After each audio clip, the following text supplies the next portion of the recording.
뭘 해야 되는 거예요? 당연히 실적이 나오는 시총 상위주를 관심 있게 봐야 되는 거예요.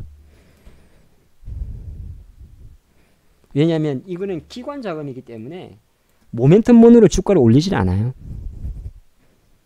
셀트리온 같은 경우는 지금 실적이 안 좋다고 빠졌기 때문에 분기 윈도우 드레싱이랑은 상관이 없어요. 삼성 바이오로스도 마찬가지예요.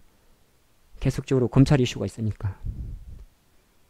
그럼 그게 아닌 것 중에서 찾아야 되는 거예요. 예를 들어서 시가총액 줄을 딱 세워놓고 내가 아씨 그래 반도체는 그래 올해 좀 어렵다 그러고 하이닉스 어렵다 그러고 현대차 아이 별 재미없는데 이렇게 쭉 나래미를 세워야 돼. 그러면 이제 LG산업은행이 나온 거고 네이놈? 네이놈도 그럼 올해 좀 좋아지나? 예를 들어서 별로 아유 재미없네. 이렇게 쭉쭉쭉쭉 나래미를 세워야 돼요. 별로 없어요. 코스피는 생각보다 먹을 게 없어요. 네, 지수만 놓고 보면 대형주는 지금 대형주 장이 아니니까. 그럼 다시 코스닥으로 가가지고 제가 다 정리해 놨어요. 같이 보시죠.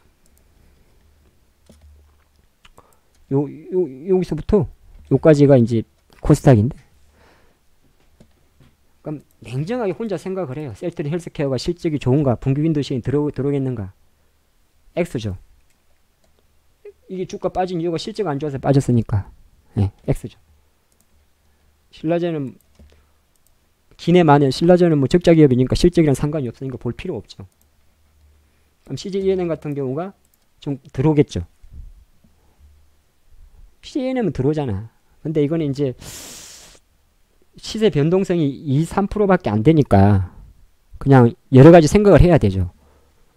내가 아까 말한 대로 그러면 이런 주식을 6, 70%를 베팅해가지고 2, 3%를 먹고 수익률은 작아도 수익금을 채울 것이냐. 아니다. 이거는 그냥 뭐 시장 올리면 되는 거니까 그냥 그렇게만 보이겠다. 그렇게 판단하면 되겠죠. 저라면 후자를 택합니다. 굳이 안 삽니다. 바이로메드 같은 경우 어쨌든 살아있다고 했으니까 당연히 이제 이런 거는 CJENM보다는 변동성이 크죠. 훨씬 크잖아요. 뭐 2, 3% 움직이니까. 그죠? 그러면 이제 저점을 노려야죠. 맞잖아. 저 같으면 28만원 깨기만 기다려. 29만원 깨기만. 안 깨면 할 수 없고. 그죠?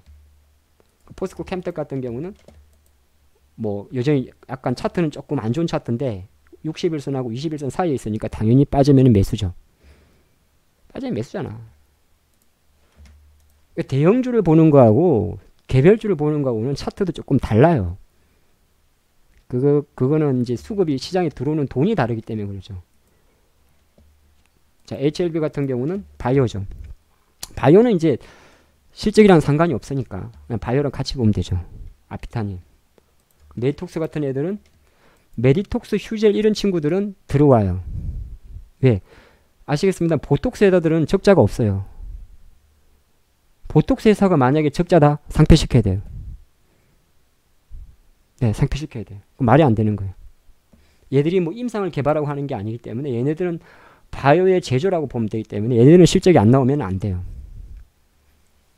예, 아시겠죠? 메디포스터 이런 주식들은 무조건 매도 치세요. 무조건 너무 그런가? 안 가요. 아무 생각 없으신 분들은 여기서 무상증자 공시에 엄청 기대를 합니다. 제가 양날에 말씀드렸죠. 무상증자는 뭐죠? 무상증자는 뭐라고 그랬죠?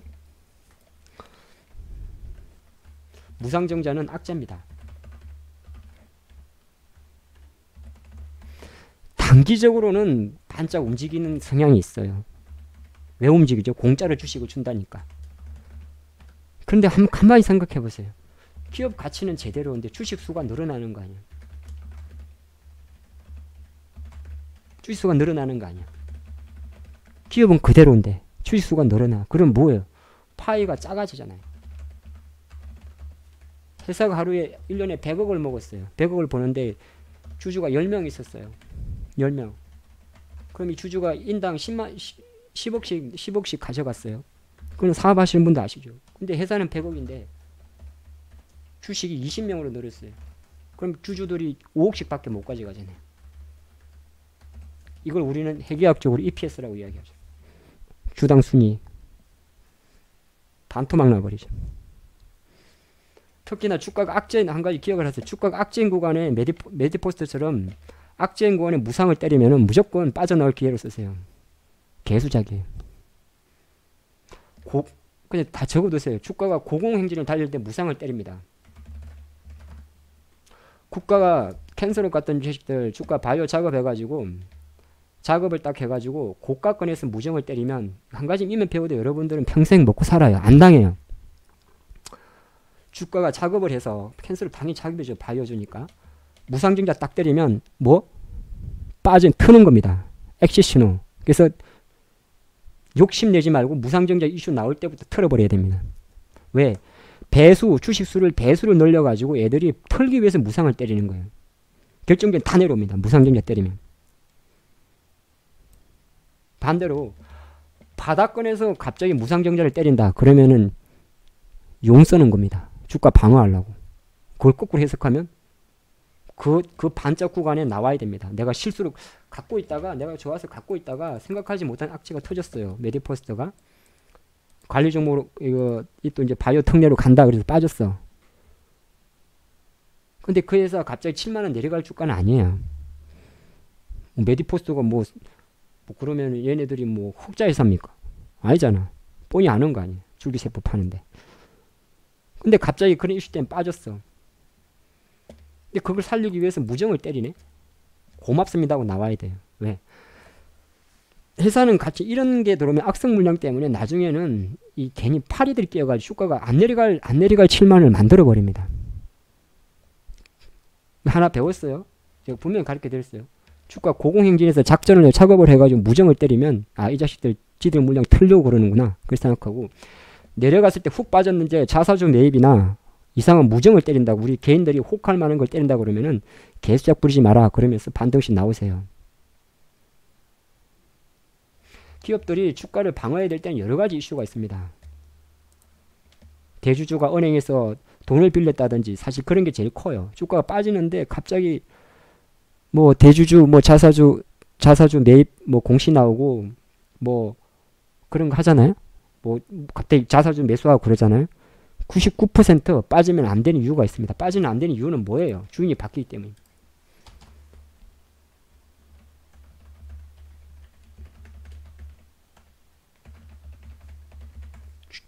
주담 때문에 그래. 그래서 아까 말씀드렸죠. 고공권 무정은 개수작이다. 털기 위해서. 그리고 바닥이나 저가권 무정은 하방 지지용이지. 이게 상승용이 아니라는 겁니다. 꼭 보면 그때 때려요. 근데 무상증자는 무조건 때릴 수 있는 무조건 다 때릴 수 있는 건 아니에요. 재원이 있어야 때리죠. 우리 주발초라고 이야기하는데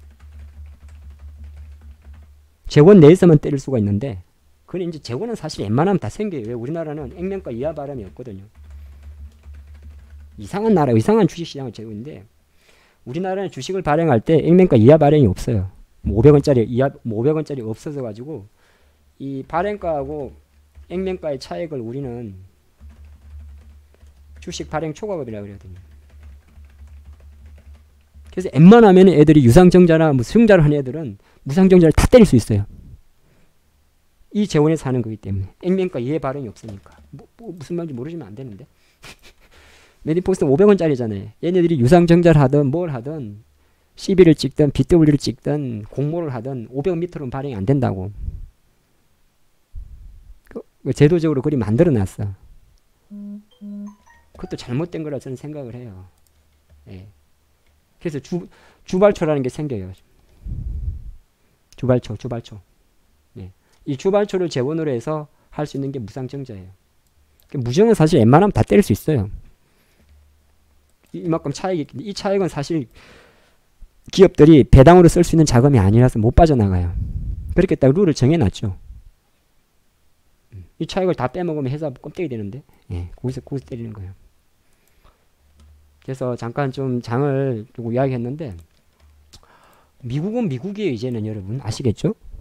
자, 이제부터 잘 보셔야 될 거는, 미국은 미국이에요. 미국이 반도체 올랐다고 우리 오르는 게 아닙니다.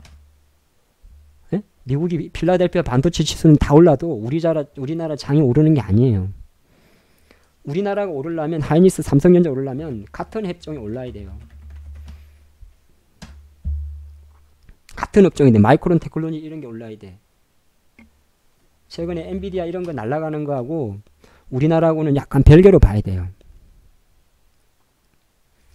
자, 중국이 상승을 한다. 이거는 우리 장이랑 크게 상관이 없는데 아까도 말씀드렸습니다만 중국이 상승한다는 거는 중국의 소비자들이 강해지는 거고 중국의 위안화가 강세된다는 거예요. 중국의 위안화가 강해진다는 거는 짱깨놈들이 한국에 엄청 와서 돈을 쓴다는 소리예요. 혹시 이 방송에 짱깨분이 계시면 어쩔 수가 없어요. 제가 짱깨를 되게 싫어해요. 뭐 혹시 저한테 등 와가지고 칼집 넣고 그러지 마세요. 제가 또 등에 근육이 많아가지고 칼도 안 들어가요. 그래서 실제적으로 중국 정시를 딱 볼 때는 중국의 소비만 생각하세요. 내수 소비. 내가 중국에 가는 게 없네. 동서 이 자식들 중국에 커피 판다던데. 그럼 저한테 물어봐요. 진짜 커피를 파나? 예전에 한번 방송에 기저효과. 그러면 하프로님이 CJ CGV를 봐. 지난 방송보다 많이 올랐네. 한 4% 올랐구만. CJ CGV를 중국에 포커스를 맞추려고 그랬는데 이것도 그러면 중국 관련 소비주네요. 빙고. 짱깨놈들이 급장을 가거든요. CJ CGV도 중국 소비지. 사실은 엔트주도 SM이라든지 JYP 같은 애들 사실은 지금 엄청 가야 되는 장이에요. 지금 이러고 있을 차트가 아니죠, 사실은.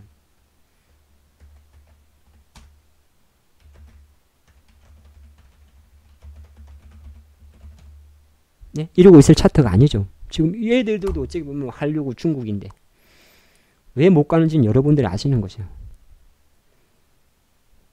그죠? 굳이 흔들지 마. 네? 흔들지 마.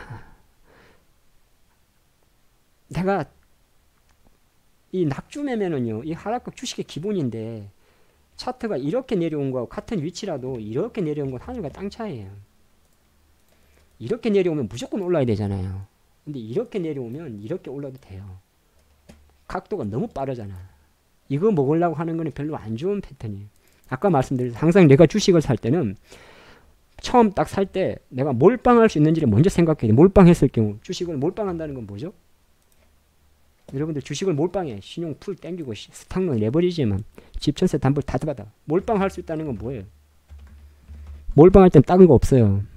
목표가가 먼저 보이면 안 되고 어디까지 빠질 것이 하락할 게 답보가 돼야 돼요. 그럴 때는 베팅을 많이 하는 거예요. 이거는 빠져도 여기까지밖에 안 빠져 할 때 베팅을 많이 하는 거예요. 빠지면 훅 빠져버려. 무서워서 베팅 못 하는 거죠. 그러다 보면 이제 계속적으로 이렇게 바닥줄을 찾게 되는데 제가 말씀드리는 게 바닥줄을 만약에 뭐 있을까? 네, 내가 오늘 롯데관광을 사봤는데 이런 타이밍에서만 롯데관광을 산다고 할 때는 실제적으로 수익률이 높은 종목은 아니잖아. 근데 그거는 여러분들 볼 줄 알아. 수익률이 높은 종목입니까 아닙니까는 뭘 보고 보면 되냐면 일중 변동폭을 보면 돼요. 일중 변동폭이 4, 5%, 10% 움직이면 변동성이 큰 거고 변동성이 작잖아. 3% 내외니까. 그럼 이 친구는 어디가 답보되는 이 시가가 가장 중요한 거죠. 12,600원. 그죠? 12,600원. 그럼 생각을 해. 주식을 할 때. 나는 12,600원이 가면 어쨌든 손절의 개념은 무조건 여러분들 비중 축소나 여러 가지 비중을 줄인다 하고 목표가는 어디예요? 단기적으로. 이게 목표가입니까? 61선인데 제가 항상 그랬던 게 있어요. 61선은 뭐죠? 오히려 매도보다는 매수예요. 그 목표가는 일봉에서는 안 잡혀요. 뭐 어디서 잡아요? 여기밖에 없는데. 그래서 월봉으로 가보면 월봉도 잘 안 잡혀요. 일단 월봉 5월선이 14,150원, 그러니까 14,000원 넘는구나. 근데 14,000원 보고 베팅하지는 않죠. 밑으로 1,000원인데. 그럼 주봉 5주선을 잡는 거예요. 60월선을. 15,500원이 되잖아요. 그러면 그림을 세우고 나면 내가 이거를 어떻게 살지를 생각해야 돼. 한 방에 사야 되나, 나눠 사야 되나. 그게 이제 개인차 능력이에요. 다시 거래량 담보. 거래가 안 늘었네?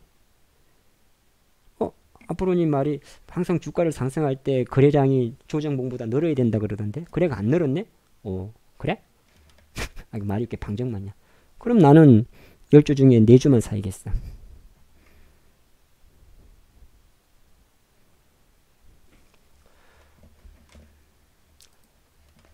장은 그러니까 장을 여러분들이 신경 쓸 때는 언제냐면 시장이 이렇게 뭐 하락을 한다든지 5일선 밑에 있을 때나든지 그럴 때예요. 자, 코스피는 지금 5일선 위에 있어요. 그리고 우리가 가장 든든하게 생각하는 60일선 위에 있습니다. 2130. 자, 코스닥은 지금 뭐죠? 다 가는 거지. 지금 5일선에서 왔다 갔다 해요. 갈까 말까. 그러면 코스피는 조금 여유가 있구나. 근데 삼성하이닉스는 아니래. 그러면 코스피 내에서 삼성하이닉스가 아닌 종목 중에서 찾아보니까 화장품이나 중국주로 가는 거야, 내수주로. 코스닥은 근데 보니까 지금 5일선에서 등락을 보여. 그러면은 어쨌든 많이 올랐다고 하는데 뭐 셀러버리가 됐든 뭐 이런 애들은 뭐가 됐든 간에 뉴트리가 됐든 이런 애들은 일단 내가 차트 대응을 조금 지지선을 잡고 해야겠구나. 왜? 지수가 지금 흔들거리니까. 근데 만약에 지수가 다시 여기까지 내려가 버리면 애들은 한 10% 빠지겠구나. 그러니까 항상 물론 여러분들이 제가 지금 보는 것처럼 이렇게 화려하게 장을 볼 수는 없어요. 근데 제가 다 가르쳐 드렸어요. 그래서 항상 코스피 지수 그 모바일에다가 보라는 거예요. 네. 다시 종합 정리입니다.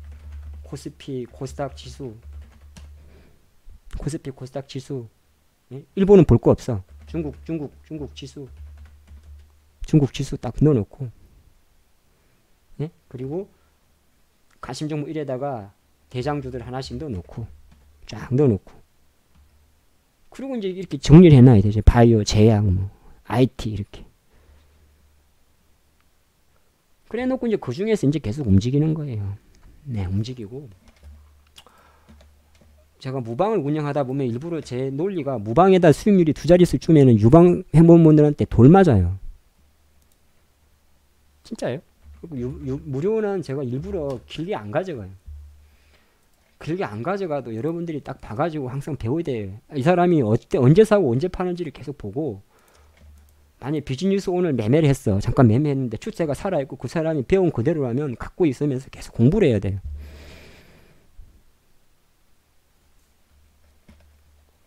제가 옛날에 그랬죠. 요거까지만 할게요. 다른 공부는 대충 해도 됩니다. 사실. 뭐 이런 말이 좀 그렇지만 제가 올해 우연히 다시 토익을 공부하게 됐어요. 네, 제가 올해 우연히 직간접적으로 다시 토익을 공부를 해야 돼요. 이번 이 상반기에 다시 그 책을 봤는데 세상에 문법이 헷갈립니다. 근데 이런 공부는 대충 해도 돼. 왜? 제가 토익을 다시 공부해가지고 제가 뭐 다시 토익을 가지고 어디 회사 취직할 게 아니니까 그냥 간접적으로 필요한 게 있어가지고 그냥 조금 해보는 거니까. 예? 이런 건 대충 해도 돼. 근데 우리 주식은 뭡니까? 주식은 돈을 다루는 거예요. 예를 들어서 조금 슬픈 이야기 해줄까요? 여러분들이 많이 한 달에 월급을 500만 원 받습니다. 이 돈은 확정 수익이에요. 차도 타고 밥도 먹고 애들 뭐 학원비도 내고 뭐 해. 이걸 가지고 살림을 꾸려요. 근데 내가 주식을 5천 정도 하고 있는데 한 달에 한 200만 원 까먹었어. 그는 별개라 생각을 하시는데 별개 아닙니다, 여러분. 그럼 나는 300만 원까지 살아난 거예요, 어찌 보면. 저는 그런 생각을 해요. 사실은 이거보다 더 지켜야 되는 돈이에요, 주식으로 하는 돈은. 이미 물려가지고 뭐 어쩌고 마누라한테 말도 못하고 맨날 가끔씩 꽃이나 사주고 땜빵 한다고 내가 사는 게 아니야. 그러신 분들이 있는데 그래도 안 돼. 저는 그런 생각을 합니다. 그냥 이것만 좀 말씀드리고 싶어요. 예. 과연 정말 내가 손절을 잘해보자. 이게 계속 하는 이야기입니다. 그러니까 이 손절을 잘하자, 자주 하자의 의미를 여러분들이 계속 생각을 하세요. 근데 올해는 분명히 손절을 자주 하게 될 것이고, 그 말은 뭐, 여러분, 손절을 자주 한다는 말은 뭐죠? 이게 나쁜 거예요?